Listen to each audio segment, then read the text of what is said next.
E é sobre essa maravilhosa revelação que Deus nos deu que ele formou um grupo de pessoas salvas e redimidas em Cristo, que ele deu o nome para esse grupo de família, um edifício e principalmente deu o nome de igreja, né? Aqueles que são chamados para fora, aqueles que foram chamados por Deus, mas não somente Deus deu um grito, mas a ideia de que Deus chamou, escolheu, pegou e tirou para fora. Nós vamos ver isso bem claro hoje. Já estamos vendo um pouquinho em cima daquilo que Deus fez.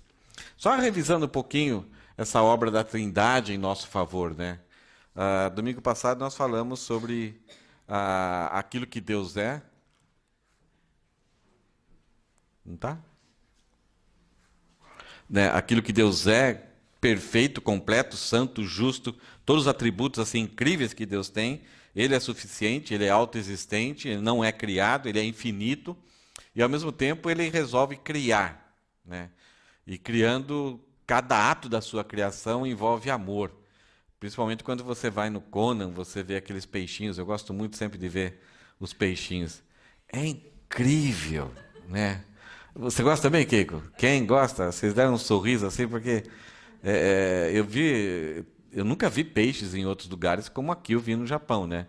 Tem um que é um cabeção, assim, um negócio bem bonito, né? Eu tenho um peixinho em casa, de vez em quando eu fico olhando sua alegria, muitas vezes, dentro daquele aquário pequenininho ali, é o mundo dele, né? Mas Deus criou o homem, a sua imagem e sua semelhança, mas Deus criou finito e dependente. Então, quando você olha assim, parece que Deus, então, criou com uma certa maldade, né?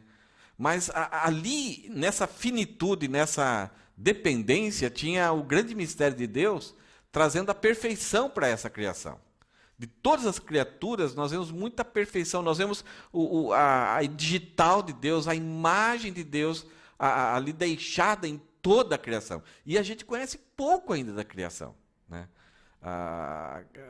Acho que esse século é o século que mais percebeu o que é a criação por causa da National Geographic, History, né? Vários canais aí que trazem algumas pesquisas, algumas aventuras, algumas filmagens que você nem acredita que aquilo existe, né? De tão belo, de tão perfeito, de tão bonito. E a criação original de Deus, ali com Adão e Eva, era perfeita, era completa. E nessa finitude, porque se fosse infinito e se fosse não dependente o suficiente, Deus estaria criando um outro Deus, mas também não poderia ser Deus, porque seria criado. Então, Deus, nesse processo de criar aquilo que é perfeito, agradável, e no final da criação Deus falou assim, viu Deus que era muito bom, Deus deu autonomia, Deus deu uma soberania mediada, deu capacidade para o homem governar, dar nomes para os animais, então assim com uma capacidade incrível na hora que Adão foi criado. E o processo maior dessa finitude, dessa dependência de Deus, parecendo um defeito, mas é uma qualidade, é que isso atrairia o homem para Deus, e o homem sentiria assim a plenitude de Deus num processo de comunhão. E a Bíblia relata que todo final da tarde Deus vinha ali e tinha um tempo de comunhão com Adão, de prazer. Então, o homem desfrutava dessa comunhão e se alegrava e percebia que ele era completo em Deus. Mas veio uma vozinha dizendo assim, olha, você não tem tudo, você precisa ser mais, né? E ali o homem caiu, então entrou num estado de miséria, ele se tornou morto, no sentido assim, tanto espiritual, vai experimentar a morte um pouquinho mais depois, que é a separação do corpo e do espírito, que é algo fantástico, o homem é completo e daqui a pouco ele foi destruído, ele foi separado, o fio de prata se rompeu, e ele se tornou morto no sentido de relacionamento com a sua cara metade. Já houve um problema ali, ele culpou ela e ela culpou a serpente. Houve separação, ele produziu a separação nos seus filhos, porque um dos filhos acaba matando o outro, assassinando o outro. Ele acabou com esse estado de pecado, o homem acabou fazendo com que a natureza sofresse as consequências do pecado. a natureza se voltou contra o homem e a natureza vai sofrer consequências ao longo da história. O próprio homem viveu até uma certa altura, 900 e poucos anos, daí veio o dilúvio, já mudou todo o sistema da Terra, de como a Terra funcionava, tal. Reduziu essa idade do homem para 140 anos, depois 100 anos, e chegou a um ponto que Moisés falou que a idade do homem era suficiente até 70 anos, passou disso a enfado e canseira. Hoje a ciência está ajudando o homem a viver um pouquinho mais, mas muitas vezes você vê que é um sofrimento o prolongar da vida em algumas situações. Então o homem entrou nessa esfera. O pecado colocou o homem numa esfera. Ele está preso dentro dessa esfera. Ele está preso dentro desse mundo que agora está sobre a ira de Deus, sobre o castigo de Deus, sobre a justiça de Deus. E algumas vezes nós pensamos que essa ideia de que Deus criou o homem, que existe uma divindade, que existe um mundo espiritual, e o homem tem que prestar conta a esse mundo espiritual. A ideia de que o que existe de errado, os problemas que a humanidade enfrenta, a natureza enfrenta, que é a respeito do pecado, nós achamos, por estarmos dentro de uma comunidade espiritual, uma comunidade que olha para as Escrituras, nós achamos que esse conceito é somente do mundo cristão, do mundo religioso, do mundo judaico principalmente. Mas, ao longo da história, nós vimos que alguns homens refletiram sobre isso, olharam para fora, olharam o comportamento, as angústias, o desespero que o homem está com relação à existência de um mundo espiritual, de uma entidade espiritual.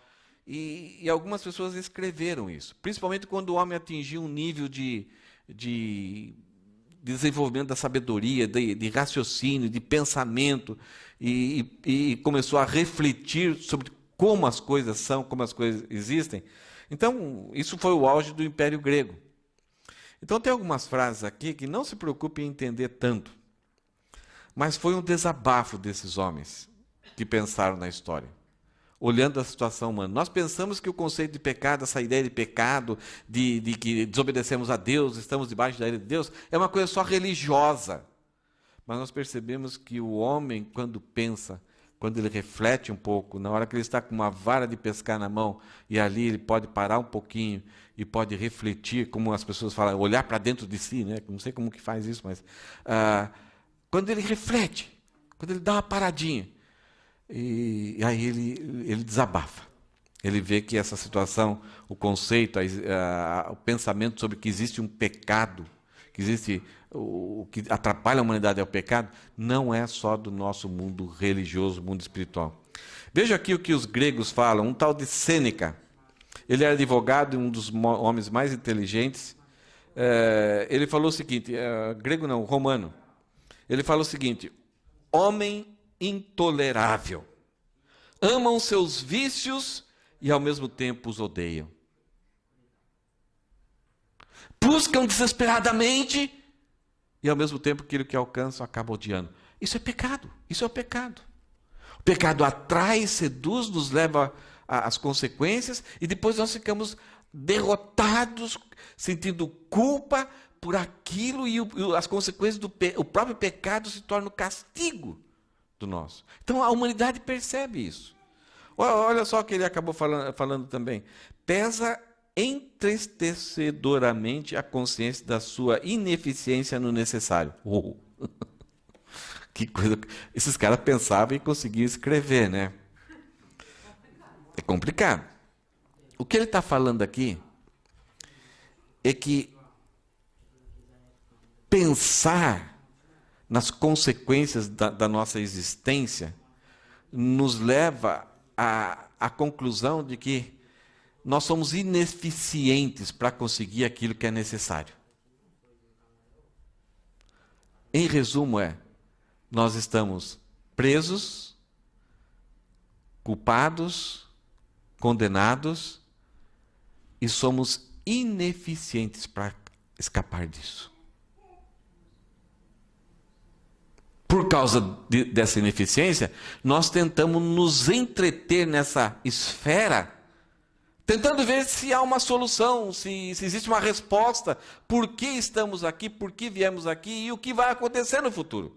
Então, é entristecedora essa consciência de que nós não somos capazes de resolver aquilo que é necessário, que é a ideia de ser redimidos, ser tirados dessa situação. E aí, então, a conclusão dele é que uma mão desça, entre nessa esfera e nos pegue e tire esse homem dessa. Então a ideia é necessário uma redenção. É necessário um livramento. E pensar nisso é triste, porque nós sabemos que somos insuficientes. Para isso não conseguimos libertação. Aí os gregos também pensaram o seguinte, falaram o seguinte, um tal de Hesíodo. Eles falaram o seguinte: os homens sentem prazer acariciando o que é para sua própria condenação. É a mesma coisa da frase anterior. Os homens sentem prazer acariciando o que é para sua própria condenação. Isto é um ciclo de miséria.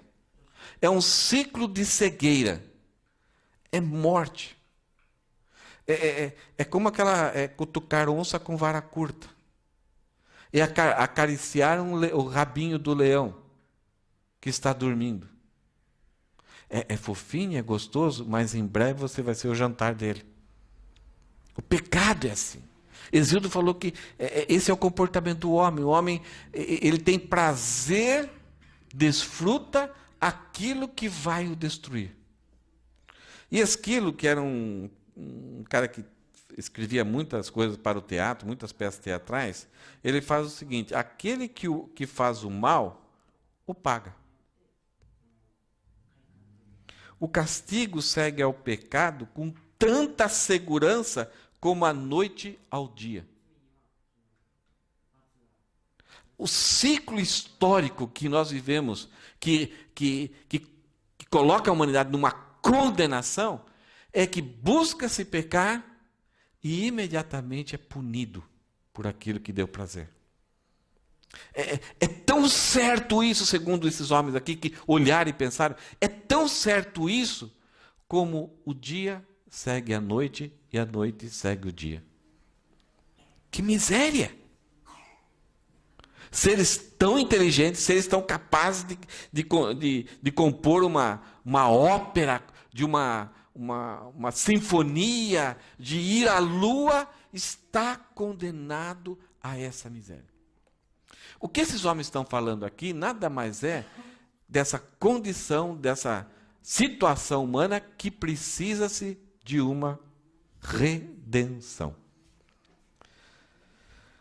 Nós começamos domingo passado um bloco de texto em que Paulo fala que Deus deve ser elogiado.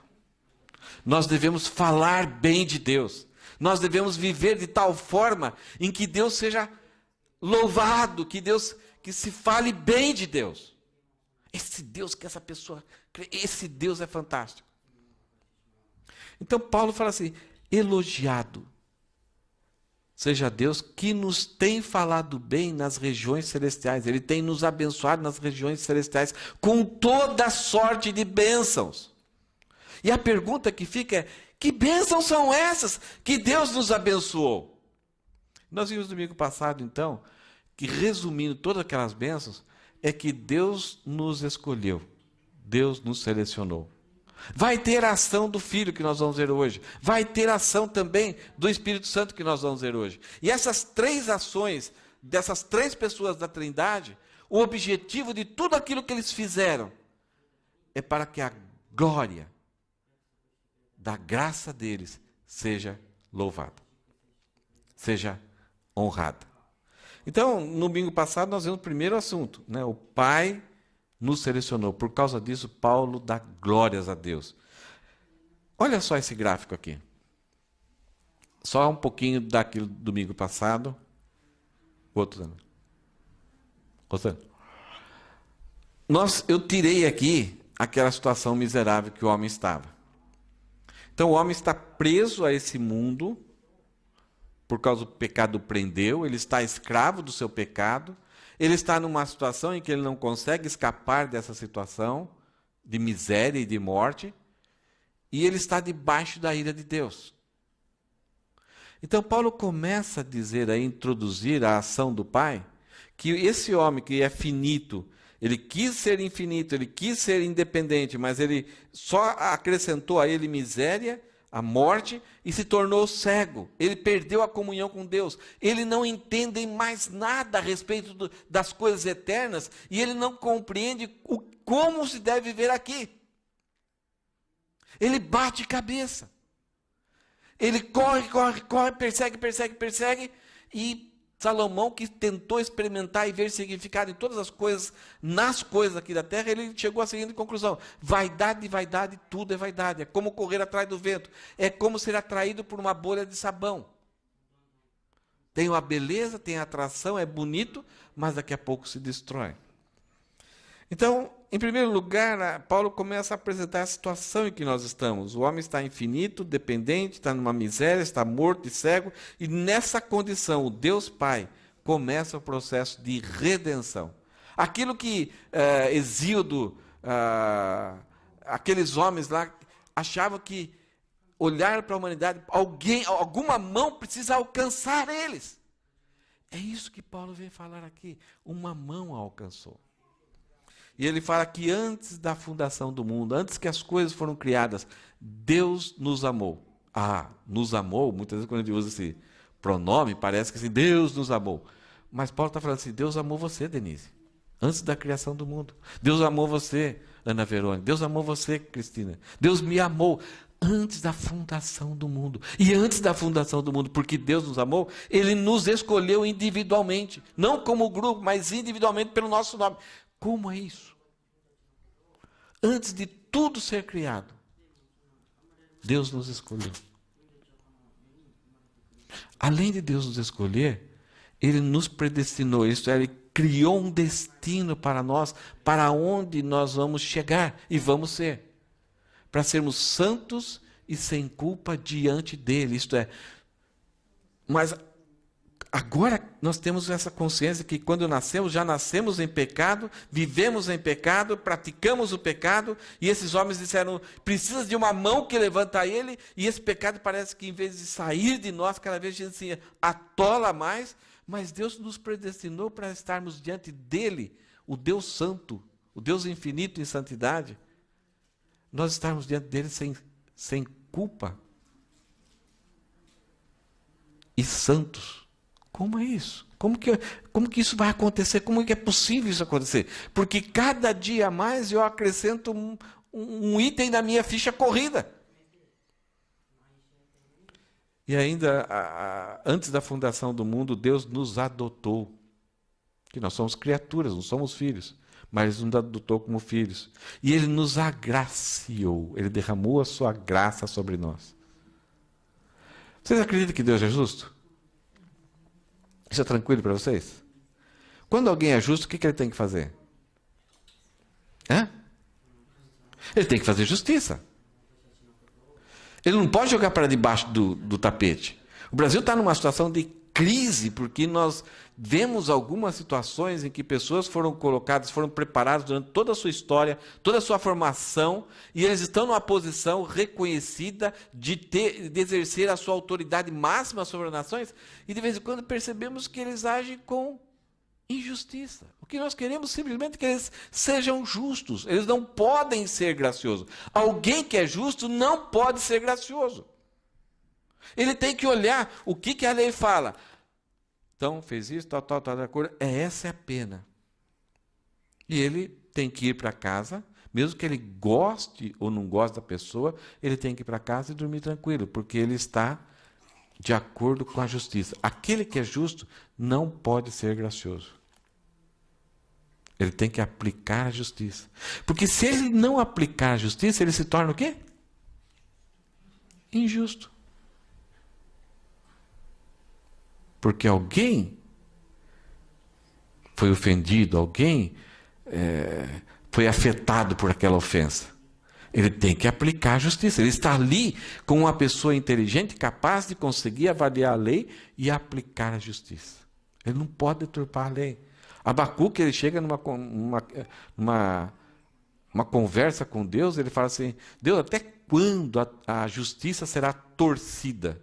Isto é, vai torcer, mexer, e certas pessoas que têm um vínculo com amizade lá com os magistrados, eles vão ter vantagem, enquanto que aquelas pessoas que são indefesas sempre vão pagar o pato. Porque aquele que está numa posição de aplicar, aquele que se diz justo, tem que ser justo. Então, se o homem está numa miséria, e essa miséria é causada porque o homem se revoltou contra Deus, se rebelou contra Deus, como que Deus pode amar?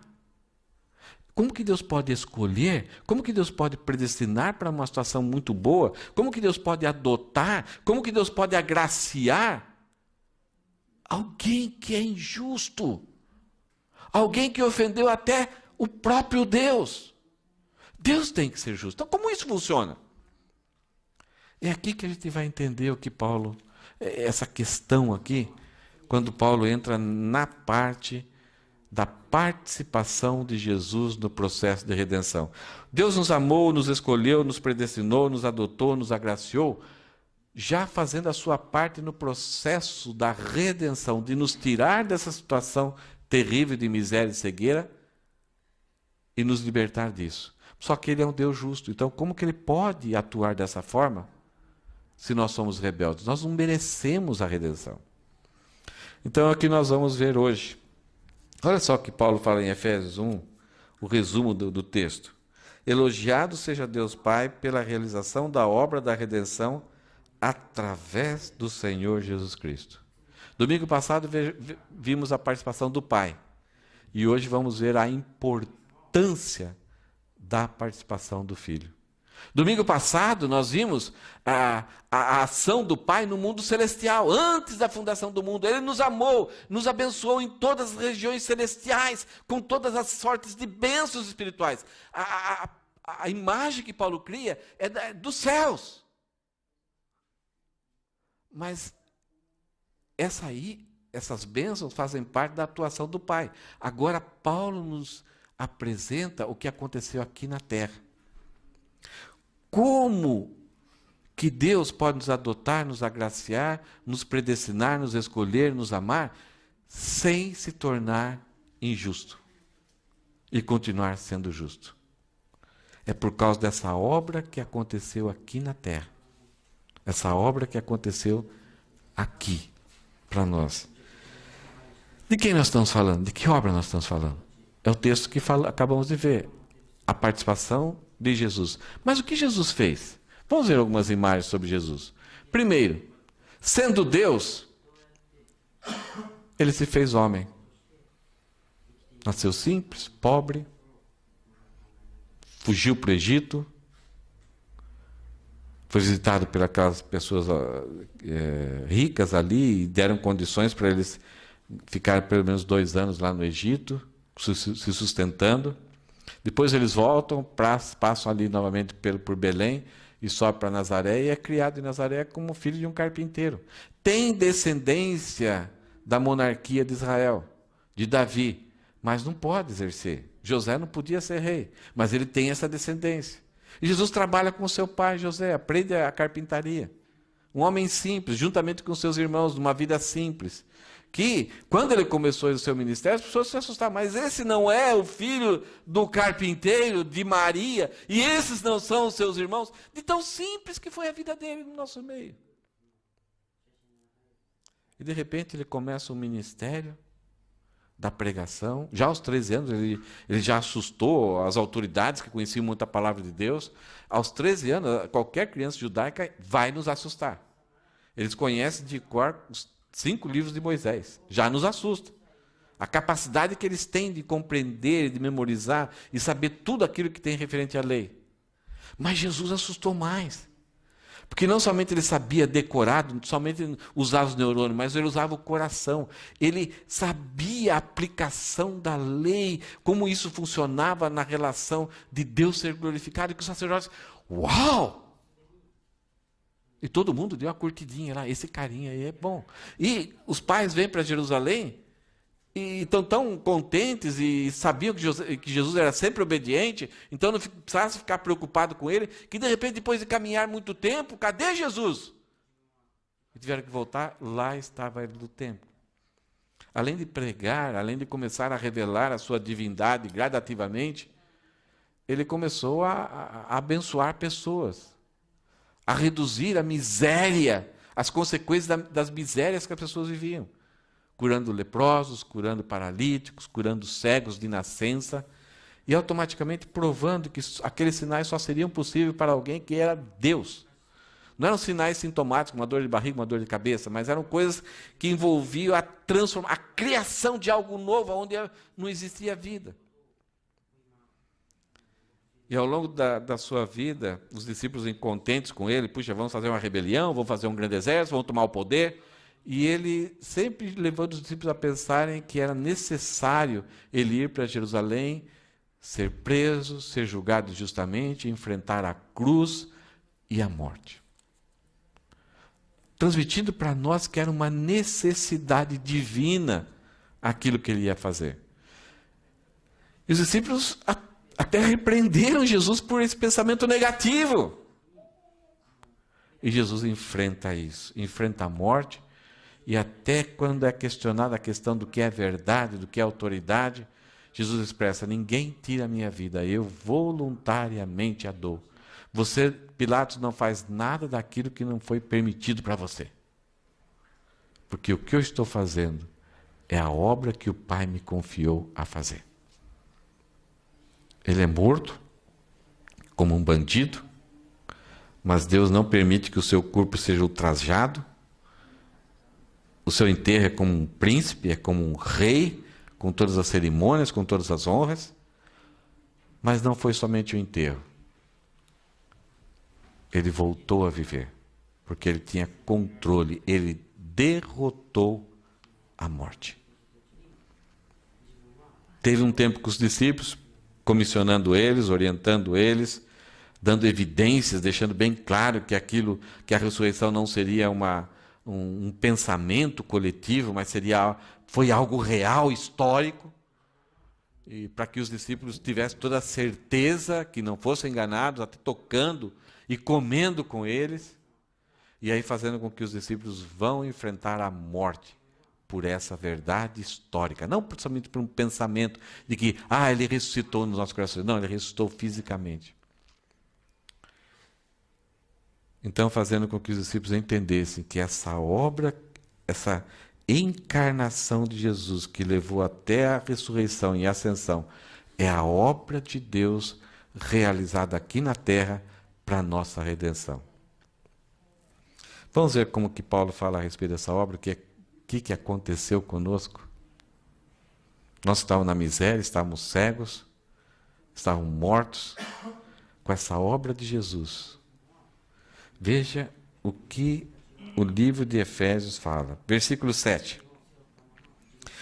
Em Jesus, quando estamos em Jesus, quando Deus nos chamou, nos amou, nos predestinou, nos escolheu, nos adotou e nós estamos em Jesus, por causa do amor que Deus tem em Jesus. Deus, Ele é tão rico em graça. 12 vezes aparece a palavra aqui em Efésios.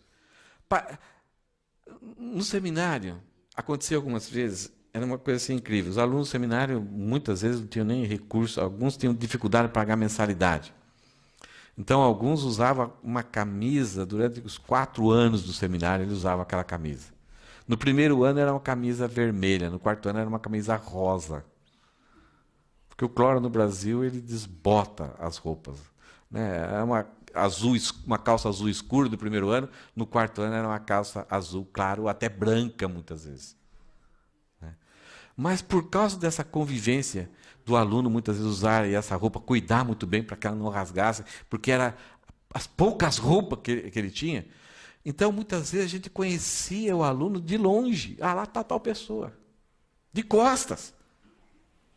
Porque era a identidade do aluno, era aquilo, era ele. Gente, se tem uma coisa que quando você estuda a Bíblia, você tem um relacionamento com Deus, você vive Deus na sua vida constantemente, você vai identificar Deus, você vai ver uma situação e percebe que aquilo é graça, isso é Deus. É Deus. Não sei se já aconteceu isso com você. Quando você está numa situação terrível, de desespero, você não merece, você não tem com quem apelar, você está nessa miséria, e de repente acontece alguma coisa fantástica, você não merece, e pessoas vêm e tal. As pessoas que não têm uma visão espiritual falam assim, nossa, aquele cara foi bondoso, mas você que conhece Deus, fala assim, é Deus. Porque esse tipo de graça, só Deus pode proporcionar. Você vê a camisa de Deus, você vê a calça de Deus naquela ação, mesmo que todas as pessoas estão cegas, não conseguem enxergar. E se você fala, não foi Deus. Mas é que a graça de Deus, ela sempre aparece na nossa vida a qualquer momento. O livramento de um acidente, alguma coisa que você esqueceu, daqui a pouco uma outra pessoa te lembra. Sabe, aquele momento assim precioso que poderia complicar a sua vida. Então você começa a ter uma visão daquilo que é a graça de Deus em cada momento. O Rogério chegou agora ali, eu me lembro que uma vez que ele compartilhou, ele estava tão entusiasmado que o carrinho dele, o Fit lá, era velhinho, ele saiu da Coçoco assim, o carro quebrou, né, Rogério? Aí, viagem longe, chegou na casa da mulher, a mulher, não fica com o meu carro, paga quanto quiser. O que é isso? Quando você conhece a graça de Deus, e essas ações de graça, né, acontecem, você já vê que é Deus atuando. E Paulo está falando, ele que é tão rico, ele que é tão abundante em graça, que comprou nossa liberdade com o sangue de seu Filho e perdoou nossos pecados. A palavra comprou aqui, ela pode ser traduzida na Bíblia por remir, por redimir. Existe uma palavra, essa palavra ela está muito ligada, assim, por exemplo, num mercado de escravos, e a pessoa ia lá, tinha uma loja, ou estava entregando alguma coisa. Eu não sabia disso, mas em São Paulo, quando você está chegando bem perto de São Paulo, tem uns cartazes, e o cara pega um pedaço de madeira e escreve lá, com tinta, com giz, sei lá, com carvão. O cara escreve chapa. Quem já viu isso? Nas entradas das cidades grandes, um pouquinho, está escrito lá chapa. Eu falei, chapa? Será que o cara está vendendo chapa? Chapa é aquele cara que não tem emprego, que ele faz uma fogueirinha ali, que ele acorda mais ou menos 2, 3 horas da manhã, é a hora que o caminhão começa a chegar, e que esse caminhoneiro, ele está com caixa de laranja, está com frutas, alguma carga, que ele precisa de alguém, ele precisa pagar alguém para ajudar ele a descarregar. Então esses caras ficam lá com a fogueirinha ali e tal, no frio, e escrito lá para o caminhão ver, chapa. Então o cara passa ali, de repente alguns já são conhecidos por alguns caminhoneiros e prestam serviço. Então esses escravos naquela época de Paulo, eles eram escravos de alguém, porque talvez o Império Romano tinha mais ou menos 60 milhões de escravos, e eles estavam ali. Então, se você tinha alguma coisa, você chegava para o dono do escravo, comprava esse escravo ou para sempre, ou por um dia, por uns dias que você ia trabalhar no mercado. Você comprava para ele trabalhar para você, ele se tornava seu escravo. Tinha o outro sistema de escravidão, que sistema de compra, de remir, era comprar esse escravo, pagar um preço e levar o escravo trabalhar na sua casa. Não no mercado, mas trabalhar na sua casa. E tinha uma outra libertação, que era você comprar o escravo e dava liberdade para ele. Agora ele podia ser um empreendedor. Ele estaria livre. Algumas vezes a pessoa comprava, levava para casa, a pessoa trabalhava muito bem, era fiel, e ele falava assim, olha, eu vou pagar, vou comprar definitivamente e vou te dar a liberdade. E o escravo podia ir embora, podia fazer o que ele quisesse, e de repente se esse escravo, ele fala, olha, eu não sei gerenciar minha vida, eu sou complicado. E aqui, trabalhando para o Senhor cuida de mim, o Senhor me alimenta, o Senhor me orienta, e eu não faço besteiras com a minha vida. Então eu vou furar minha orelha. Aí ele furava a orelha, dizendo, era escravo, fui liberto, mas agora eu me voluntariei para se tornar um escravo do meu dono amável. Então, quando você era comprado no mercado, era uma palavra, agorazo. Quando você era comprado para trabalhar fora, também era agorazo. Era hexagorazo, isto é, foi comprado do comércio para trabalhar fora. Só que a palavra usada para essa libertação era uma outra. Era redenção, era remir, redimir a vida toda da pessoa. É causar uma mudança completa na vida dele. Você comprava para trabalhar em casa e tinha essa compra para dar uma nova oportunidade de vida, uma vida livre. É essa palavra que Deus está usando aqui, que Ele comprou. Que Ele nos comprou. Ele foi no mercado, nesse mundo tenebroso que nós estamos presos debaixo da ira de Deus, estamos preservados, o mundo e aquele que não acredita, a humanidade está sendo preservada para ser atingida pela ira de Deus. E o próprio Deus nos amou antes da fundação do mundo, vem e estende a mão e nos compra. Ele comprou nossa liberdade. Qual o preço pago? O sangue do seu próprio filho. E ele perdoou nossos pecados. Aqui tem uma coisa fantástica.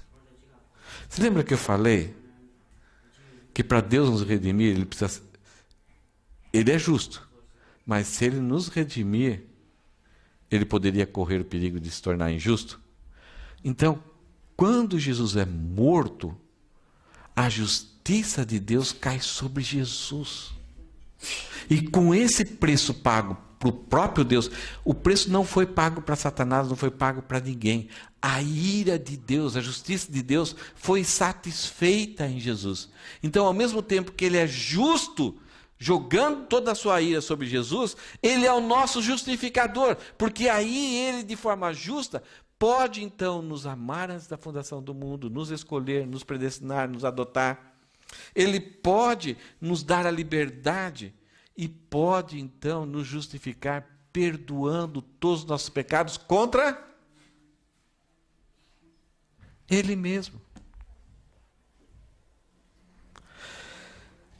Nós somos remidos pelo sangue do Cordeiro. Agora, precisou ser o sangue de Jesus por causa do nosso alto valor?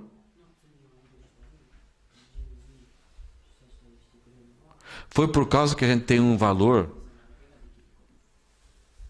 assim estrondoso, é que somente Jesus poderia morrer por nós? Quanto que eu valia antes da redenção? Nada. Eu estava na miséria.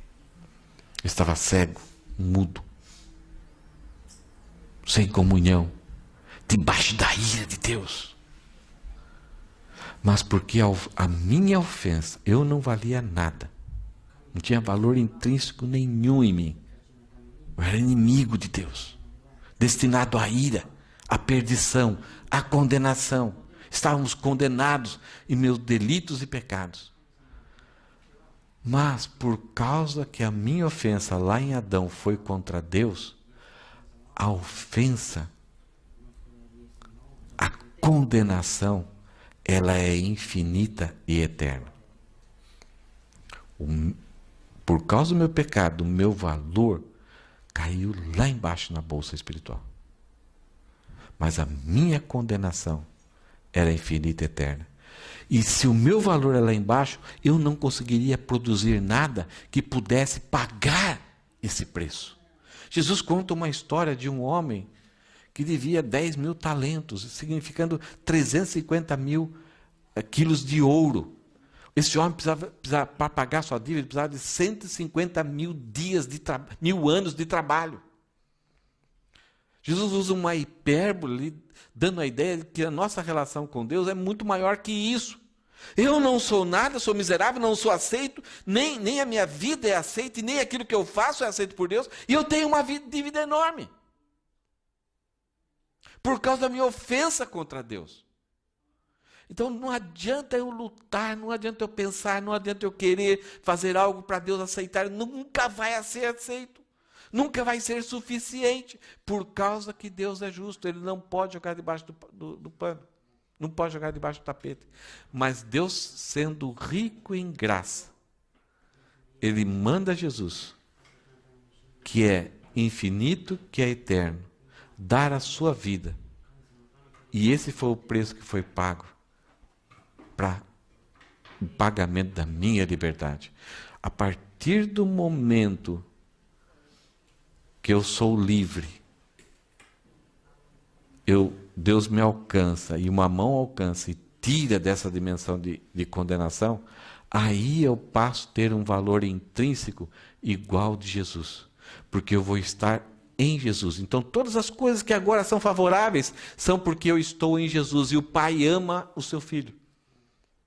Então agora eu tenho um valor, mas por causa de Jesus. Não por causa da minha altura, não por causa da minha barriguinha, não é por causa que eu fiz alguma coisa. Não, o meu valor agora é infinito por causa que eu estou em Jesus. Em segundo lugar, Paulo fala que nesse momento da obra de Jesus, além de sermos redimidos, comprados, libertos e perdoados, não tem mais nenhuma condenação sobre nós, nós somos vivificados. Você lembra que a miséria era tão grande que nós estávamos mortos, não tínhamos ligação com Deus, não tinha comunhão, estávamos cegos, não conseguíamos entender as coisas eternas, nem as coisas do dia a dia, sabe? Não entendemos como as coisas funcionam. Achamos que entendemos, dizemos-se sábios, mas somos loucos. Aí Paulo fala aqui, versículo 8, Deus generosamente, olha novamente a graça de Deus, generosamente derramou sua graça sobre nós. A ideia é que é como se você estivesse debaixo de uma, sabe essas represas que tem o dique, né? Não sei como que como o nome diz? Barragem. Então você está lá embaixo, aquela barragem de 100 metros, e de repente ela explode e toda aquela água cai sobre você. É mais ou menos isso. Deus não jogou assim um pinguinho de graça em você. Não, você está debaixo de toda aquela imensidão da graça de Deus. Generosamente derramou abundantemente sua graça sobre nós. E juntamente com sua graça, toda a sabedoria e todo o entendimento. A ideia aqui é que nós somos vivificados. Passamos a ter uma bênção aqui que faz com que a gente seja capaz de entender as coisas espirituais.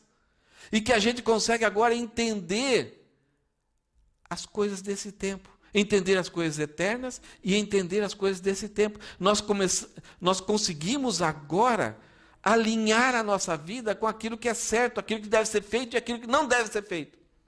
Nós temos agora essa capacidade de saber o que vai ser no futuro, o que vai acontecer, e o que eu devo plantar, o que eu devo semear aqui, e saber aquilo que agrada e glorifica a Deus aqui, e sentir que a minha vida agora não está simplesmente rodando em volta, mas tem um significado, tem uma linhagem, e vai redundar nesse encontro maravilhoso com Jesus. Mesmo que tenha que passar por sofrimentos e morte.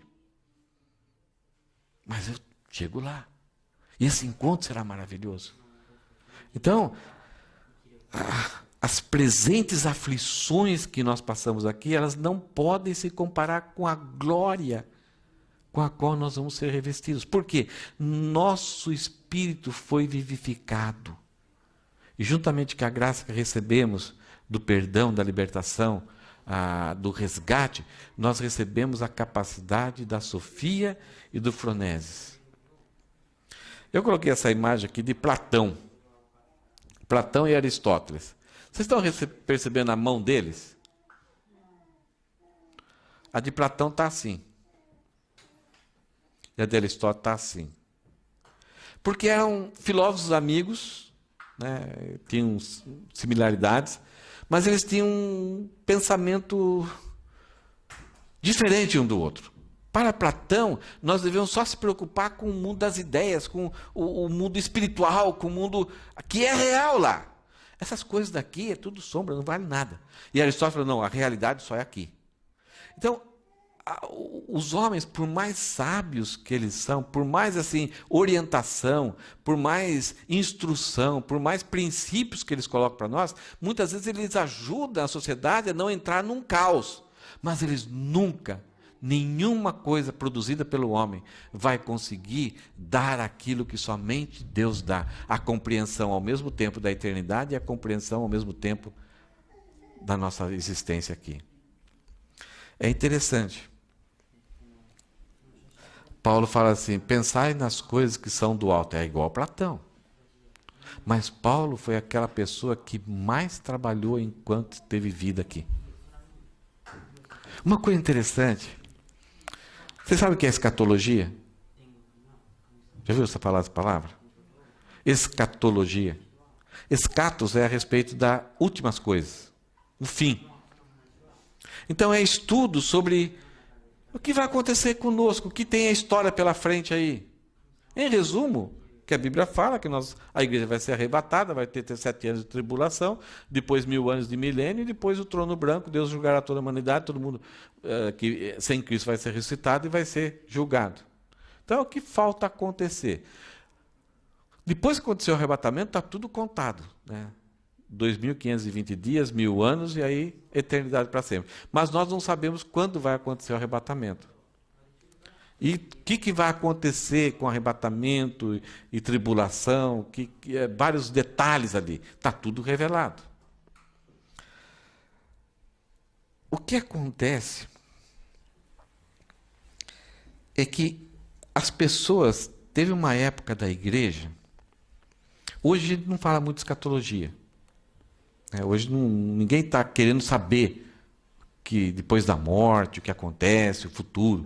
Até as pregações nas igrejas são muito assim para você seguir o exemplo de Jesus, seguir o exemplo de Abraão, de José, de Jacó, reivindicar as coisas de Deus, para você ter uma vida com mais sucesso aqui.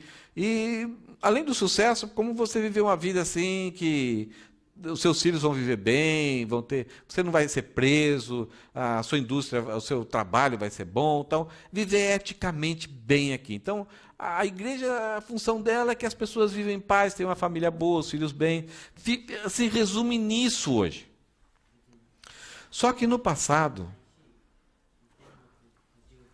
numa época, mais ou menos metade do século passado, anos 50, 60, 70 aí, foi a época que a igreja cristã mais pregou escatologia, a volta de Cristo.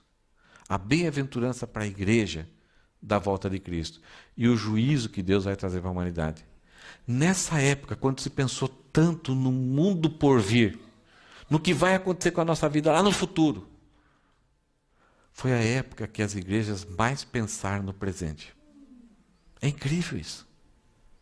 Onde as escolas foram construídas, onde os hospitais foram construídos, onde as creches foram construídas, onde a igreja mais enviou missionários para o mundo não alcançado. Hoje, quando a igreja parou de pensar no futuro, no mundo celestial, na eternidade, se focou mais no mundo presente, não se constrói, poucas escolas estão sendo construídas, poucas universidades estão sendo construídas. E os missionários estão voltando dos campos e não estão sendo mais enviados, porque a igreja não tem recursos financeiros sobrando para enviar missionários ou para sustentar os missionários, porque tem que se construir a sala de mármore. A igreja focou em si próprio. Então, o que Paulo fala aqui é que quando nós fomos perdoados, Deus derramou a sua graça sobre nós, e juntamente com essa graça, com o perdão e com a remissão, nós recebemos sabedoria, nós entendemos o futuro. Isso tem significado para nós, e não é mistério, não é coisa estranha.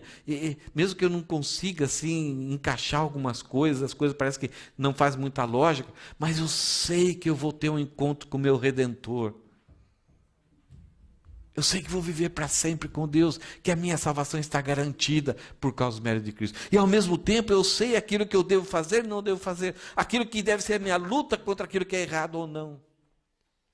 Então, ao mesmo tempo, eu fui vivificado para conseguir entender essas coisas fantásticas. Por exemplo, a gente pode colocar uma mesa aqui, domingo que vem a gente vai fazer isso, colocar uma mesa com copinhos de suco de uva, com pãozinho. Quando você entra aqui, você entende o que significa isso. Opa, hoje tem ceia. Então você senta, já começa a confessar os seus pecados, dar valor. Hoje o negócio é sério. É um culto mais solene, um culto mais de valor. Mas uma pessoa que não foi vivificada, ela entra, tem lanche hoje? Legal. Porque ela não tem essa capacidade de enxergar as verdades contidas naqueles elementos, do que aconteceu, o que aconteceu a favor dela com aquelas coisas. Então, a primeira bênção que a gente recebeu em Cristo, com a obra de Jesus aqui na terra, nós fomos comprados, fomos tirados dessa esfera de condenação, fomos vivificados, começamos a entender, os nossos olhos foram abertos, nós começamos a enxergar, deixei de ser cego, o meu espírito foi vivificado, agora eu posso ter comunhão com Deus, eu converso com Ele. Ele está do meu lado. Elias, diante de Acabe, falou assim, tão certo como vive o Senhor. Então vivemos uma vida de vida, e não mais de morte. Versículo 9. Além de sermos redimidos, comprados, além de sermos vivificados, nós estamos sendo iluminados, nós somos iluminados. Nossa mente brilhou a luz de Deus para entender algumas coisas fantásticas. Versículo 9, olha só a bênção que Deus nos deu. Agora Deus nos revelou sua vontade secreta a respeito de Jesus Cristo. Isto é, o cumprimento do seu bom propósito. Algumas vezes alguém dá uma ordem, ou a gente sabe que tem que fazer algumas coisas, e a gente pergunta, mas qual é o propósito disso? O que está acontecendo? Porque quando você entende o propósito, você fica mais tranquilo, você suporta e acelera o passo, e sabe, e vai em frente, não desanima, talvez fica um pouco triste assim, dói um pouquinho, mas você fala, tem um propósito nisso, e vou em frente. Agora, quando você não vê propósito, você dá no pé, sou bobo, para que ficar aqui? Então você vai mudar a sua vida. Agora, quando você vê que as coisas que estão acontecendo com você têm um propósito, é necessário, e vai redundar em algo muito bom, então você desfruta daquilo com grande alegria. Olha o que Deus fala. Agora Deus nos revelou sua vontade secreta. A ideia de vontade secreta aqui não é alguma coisa que é impossível, só aqueles brilhantes. A ideia é que a graça de Deus nos capacita a entender aquilo que estava exposto, mas por estarmos cegos e mortos, não compreendemos. Depois que a gente é iluminado, nós entendemos que a gente precisa de Jesus. A gente precisa ser salvo somente pela fé. E isso é de graça. Nós precisamos nos envolver com uma família de Deus. Gente, isso é riqueza. Que vocês sabem porque foram iluminados, e as pessoas que estão andando no metrô, no trem aí do lado de vocês, não conseguem compreender, porque elas ainda estão cegas, estão na miséria. Ao mesmo tempo que nós estamos pregando aqui, ao mesmo tempo em todo o mundo, esse evangelho está sendo pregado, e algumas pessoas estão sendo iluminadas e descobrindo essa verdade. E qual que é essa vontade secreta de Deus? Qual que é o propósito de Deus? O que vai culminar? Tudo isso que está acontecendo, nós estamos vivendo, estamos participando. O que o objetivo final para acontecer vai redundar em quê? Olha só esse plano maravilhoso de Deus. E o plano é esse. Paulo fala. No devido tempo, que só Deus sabe, Deus reunirá sob a autoridade de Cristo tudo que existe nos céus e na terra. Esse é o propósito de Deus. Num determinado tempo, no tempo devido, Deus vai reunir, debaixo da autoridade de Cristo, tudo que existe nos céus e na terra. Com o pecado de Satanás e com o pecado do homem, a desunião afetou tudo. O planeta Terra sofre com isso. Nosso corpo sofre com isso. O nosso corpo é separado do nosso espírito na morte. Os relacionamentos sofrem. Os animais com os homens. A nossa comunhão, tudo. E Deus, no processo da morte de Jesus Cristo, começou a restaurar isso. E está restaurando isso em nós. E tem que entender que tudo que, por sermos da família de Deus, Jesus está reunindo a minha vida com a minha vida, o meu cérebro com meu coração. Deus está me juntando os cacos que o pecado me destruiu. Ele está refazendo um novo homem em mim, construindo um novo homem, segundo a imagem de Jesus. Mas não somente eu comigo mesmo, mas é eu conosco. Nós com Deus, nós com todo o universo. Para um dia consagrado, um dia santo, um dia que todas as coisas vão estar novamente sob o controle e autoridade de Jesus, aonde a morte será o último inimigo a ser vencido. Quando isso for tirado, então estaremos diante do Deus de amor, com todas as coisas. Por isso que várias vezes nas Escrituras, os textos bíblicos nos exortam a nós procurarmos a unidade, estarmos juntos em santidade, relacionamentos uns aos outros, porque esse é o caminho que vai culminar em Cristo. Se nós estamos provocando desunião, nós estamos contra esse propósito de Deus. Se a minha vida está produzindo algo que gera separação, que gera desunião, eu estou contra os propósitos eternos de Deus.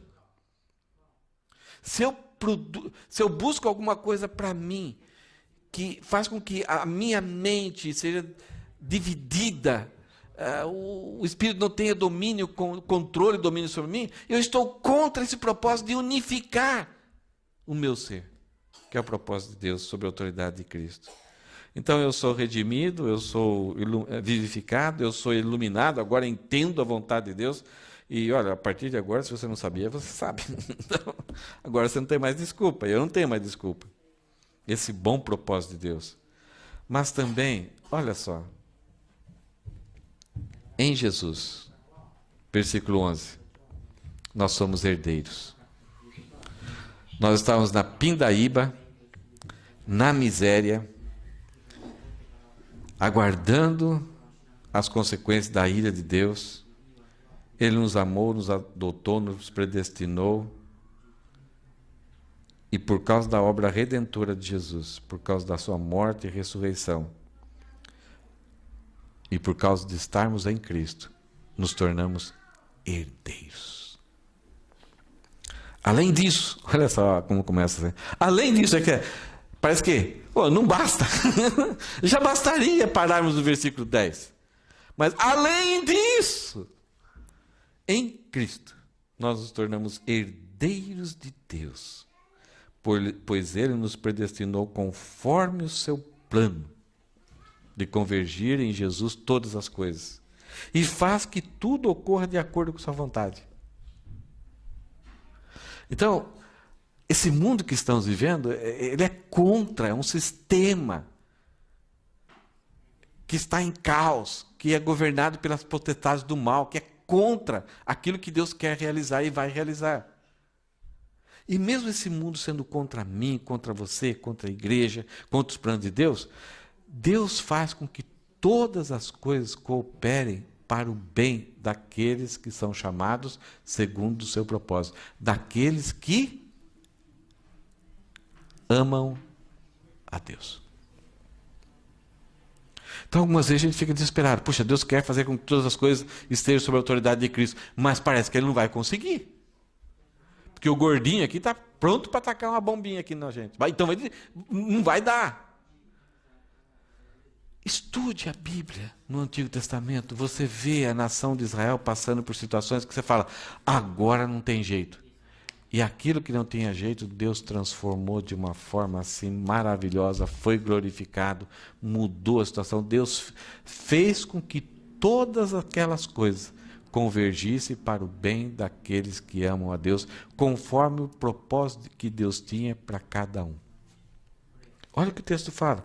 Pois ele nos predestinou, ele nos colocou lá na frente, como que ele quer que a gente seja, conforme o seu plano. Então, nada é por acaso, nada é por acidente. Deus não é um corpo de bombeiros que está aguardando o primeiro chamado para pegar fogo e sai correndo lá. Não, tudo está traçado. Mesmo que haja essas convergências, ele aproveita a situação para colocar tudo no seu plano. E ele faz que tudo ocorra de acordo com a sua vontade. O que isso faz para a gente? Dá segurança. Tira o desespero. Tira o medo. Eu pertenço, eu sou amado, eu sou herdeiro de Deus. Ele me predestinou. Então essa herança, ele garantiu. Deus está dizendo aqui, a garantia sou eu. Né? Se eu prometer para vocês, não confie. Porque eu posso esquecer. Pode acontecer que eu não tenha condições. Então, nós muitas vezes prometemos, olha, tal dia eu te pago. Tá, a maior parte de nós consegue porque é ajuizado, mas tem pessoas que não têm dinheiro, ela está com um pensamento positivo que naquele dia vai acontecer dela cair um dinheiro do céu, ela vai conseguir pagar. Deus não é assim.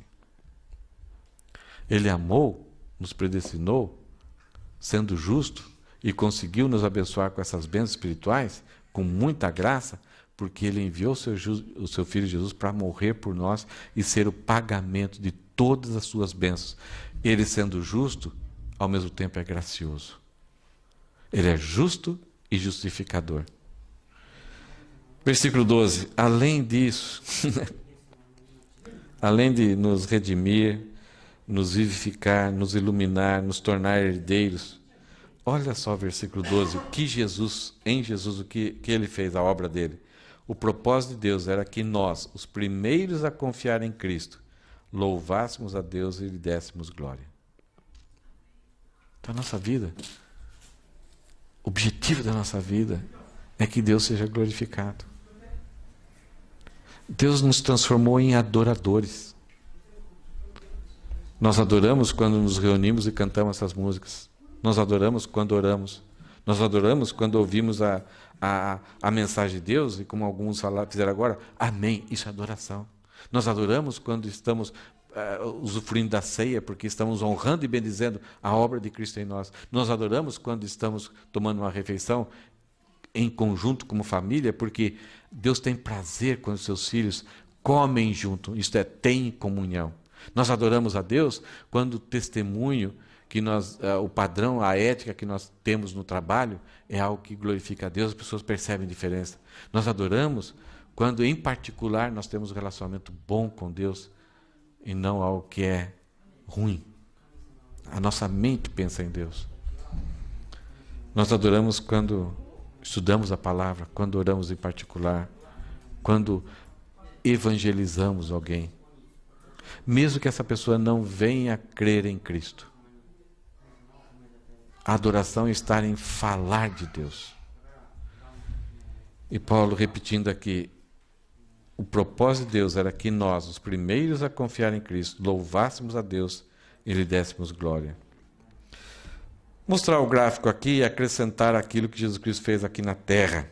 Deus fez lá no céu, amou, escolheu, predestinou e agraciou, mas como sendo justo, ele podia só fazer isso se Jesus Cristo morresse. Então ele envia Jesus e com isso ele se torna gracioso. Ele praticou a sua justiça, sendo justo perfeitamente, porque Cristo morreu em nosso lugar. E ao mesmo tempo, porque Cristo morreu em nosso lugar, ele expressa a sua maravilhosa graça sobre nós. Então veja que, nessa situação aqui, Deus nos escolheu com aquelas bênçãos lá. E através de Jesus, nós continuamos finitos, dependentes dele, agora com muito mais amor a Deus. Nós somos remidos, Nós somos livres, Ele comprou a nossa liberdade, nós somos perdoados, nenhuma condenação há mais sobre nós, nós somos vivificados, agora entendemos as coisas eternas e a nossa vida aqui, nós somos eliminados, compreendemos a vontade de Deus sobre a nossa vida, o propósito que Ele tem que alcançar, nós nos tornamos herdeiros e enquanto aqui e no futuro, nós temos uma vida simplesmente de adoração a Ele. Vamos adorar Ele por toda a eternidade. Então acrescentamos mais uma obra da Trindade. Bendito o Pai que nos selecionou e o Filho que nos salvou. Aquele desespero dos filósofos é que precisava de uma mão para nos tirar, quem nos tirou?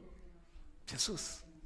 Esse desespero pode ser desfeito, mas somente através de Jesus. Ninguém mais pode nos libertar a não ser Jesus. E isso para o louvor da sua glória. Olha só o que João Calvino escreveu. O Filho de Deus se tornou homem para que o homem se tornasse filho de Deus.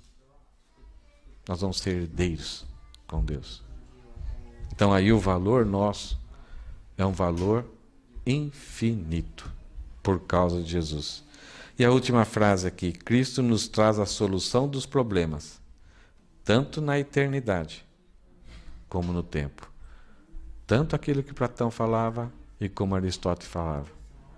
Nós não temos mais em desespero quanto ao nosso futuro e nós sabemos como viver aqui na terra. Somente a compreensão da redenção em Cristo traz uma vida de significado, de segurança e de propósito. Está feliz com isso? Tremendo? Eu sei que algumas igrejas gostam muito da palavra tremendo. Isso realmente é tremendo. E a gente só ficou sentado olhando, contemplando. É isso que Deus quer. Ele quer que a gente fique sentado, olhando, contemplando, descansando e crendo. E se alegrando somente nele. Amém? Espero que o seu dia, a sua semana seja bem diferente por causa dessas verdades. Que a sua mente, seu coração se deleite nisso. Descanse nisso.